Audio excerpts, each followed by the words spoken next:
నన్ను రమ్మన్నారు సార్ గారు అని చెప్పి తీసుకొచ్చాడు. సీఏ గారు రమ్మన్నారని చెప్పి నన్ను అక్కడి నుంచి తీసుకొచ్చాడు.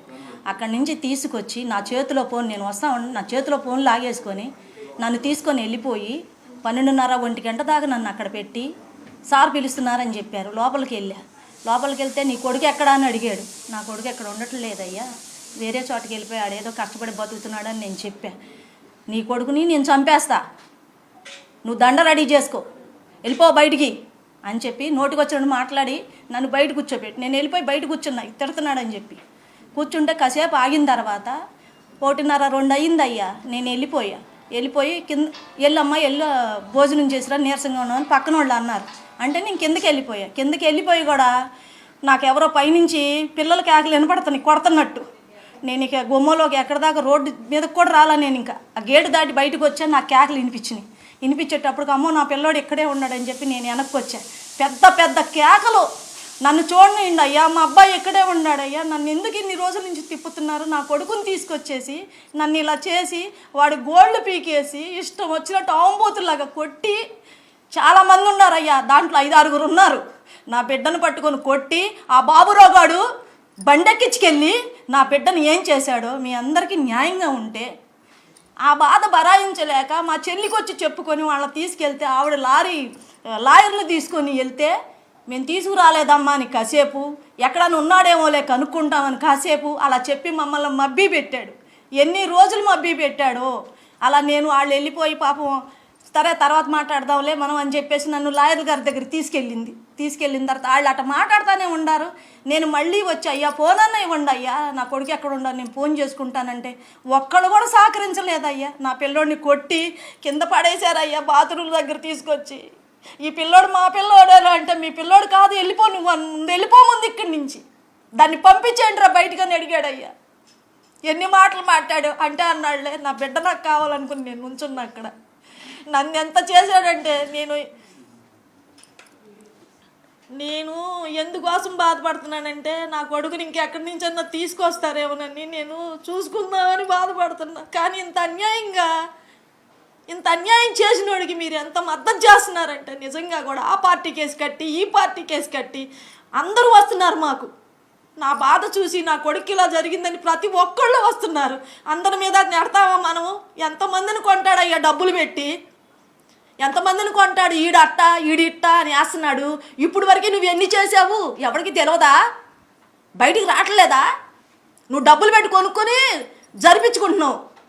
నువ్వు పోలీస్ ఆఫీసర్ నేను ఇష్టమంతుడు చేస్తావేంటి? ఒక్క కొడుకు 23 ఏళ్ల కుర్రాడిని నువ్వు అతి దారుణంగా కొట్టి మూట కట్టి పక్కన పారేసి తెల్లారి తీసుకెళ్ళి నువ్వు దానం చేయటం నువ్వెవడవే? నీకేంటి సంబంధం? నీకు నాకేమైనా సంబంధం ఉందా? నా పిల్లోళ్ళు అంత దారుణం చేస్తావా? నాకు జరిగిన పరిస్థితి, నా బిడ్డకు జరిగిన పరిస్థితి ఎవరికి రాకూడదని నేను మీ అందరికీ దండం పెట్టి చెప్పుకుంటున్నా. నా పిల్లోడిని నాకు ఉంటే చూపించండి, లేకపోతే నాకు అంత ఇవ్వండి, మట్టన్నా ఇవ్వండి. పోనీ ఎక్కడ చేసాడో చెప్పండి, వెళ్ళిపోతాను నేను అక్కడికి. నేను వెళ్ళిపోతాను. నాకు ఈ కేసులు ఈ రాజకీయాలు నాకు నచ్చవు. మేము ఉంటే తిన్నాం, లేకపోతే బతికాం. మేము ఒక్క మాట మీదే బతికాం ఫస్ట్ నుంచి కూడా. మేము ఫస్ట్ నుంచి ఒక్క మాట మీదే బతికాం. ఇవాళ మేము ఇంతమందిలోకి వచ్చి అయ్యా నా బిడ్డను చూపించిండంటే ఏదేదో అంట కడుతున్నారు. ఆడట్టా ఈడిట్టా అని. దయచేసి మీరు నాకు రాజకీయాలు పొలవద్దు, నా కొడుకు రాజకీయాలు పొలవద్దు అయ్యా, మీకు దయచేసి చెప్తున్నాను. మేము అలాంటి వాళ్ళం కాదు. మేము అందులో బతికితే ఎట్టెందుకు అయ్యా? తింటానికి తిండి లేకుండా, కట్టుకుంటానికి గుడ్డలు లేకుండా ఆ బిడ్డ మార్కాపురంలో బతకాల్సిన అవసరం ఏంటి? కావాలంటే మీకు చూపిస్తా వాళ్ళని ఎలా ఉన్నాడో, ఎలాంటి మంచమో, ఎలా పడుకున్నాడో. చచ్చిపోయినాడు కూడా మీద కూడా నిందలేసి మీరు ఇలా చేస్తున్నారంటే మీకు ఏమాత్రం ధర్మం ఉన్న అందరికీ కూడా చెప్తున్నా, ప్రజలందరికీ చెప్తున్నా, నా కొడుకు న్యాయం చేయండి. నా కొడుకు అలాంటి వాడు కాదు. చిన్నప్పుడు గొడవలు ఆడుకుండా ఎవడో ఉండడు. పెద్దోళ్ళే ఎద్దుల్లాగా ఉండి కాని తప్పులు చేసి డబ్బులు కమ్ముడిపోతున్నారు. సిగ్గు అనిపించట్లేదా? ఓ పిల్లాడిని చంపేసి దారుణంగా తీసుకెళ్ళి దహనం చేసి నా కడుపు ఎంత కోత పెట్టి నీకు సిగ్గు లేకుండా మాట్లాడుతున్నావే. నాకు ఎంత బాధగా ఉంది. నేనేనాడన్నా బయటకు వచ్చానా? నిన్ను ఎన్నిసార్లు అడుక్కున్నాను, అయ్యా ఒక్కసారి చూపించయ్యా, ఫోన్ చేపించండి అయ్యా, ఒక్కసారి మాట్లాడుచుండి అయ్యా, నా మాట ఇంటాడు పలుకుతాడయ్యా అంటే ఫోన్ లేకుండా చేసి పిల్లోడిని చంపేసి ఏం మాట్లాడతాడయ్యా? ఎవడిచ్చాడు వీడికి ధైర్యం? కాల్చేయమని చంపేమని? నా కొడుకు నాకు కావాలి, తీసుకురండి. మీరందరూ ఇన్ని పార్టీలు అడిగేసి అంట కడుతున్నారు కదా, నా బిడ్డ లేక రేత్రి పగలు అన్నం ఎక్కగా నీరసం వచ్చి పడిపోతున్నా. ఆ నీరసంలోనే నేను తిరిగా. నా పిల్లాడికి నాకు తీసుకురండి. మీరు అందరూ పార్టీల గొడవలో మమ్మల్ని పెట్టొద్దు దయచేసి. మేము పార్టీ వాళ్ళం కాదు, మాకు ఎటువంటి సంబంధం లేదు. మీరు పూసుకుంటే పూసుకోండి, మాకు అక్కర్లా. నా బిడ్డ కావాలని నేను వచ్చా. మీకేమాత్రం ధర్మంగా ఉన్నా నా పిల్లోడిని తీసుకొచ్చి, లేదంటే ఇంత బట్టి ఇవ్వండి. వెళ్ళిపోతా అదే చూసుకొని నా కొడుకు తీసుకునేది. నేను ఎందుకన్నా మాట్లాడలేదు. నా బిడ్డ నాకు కావాలి.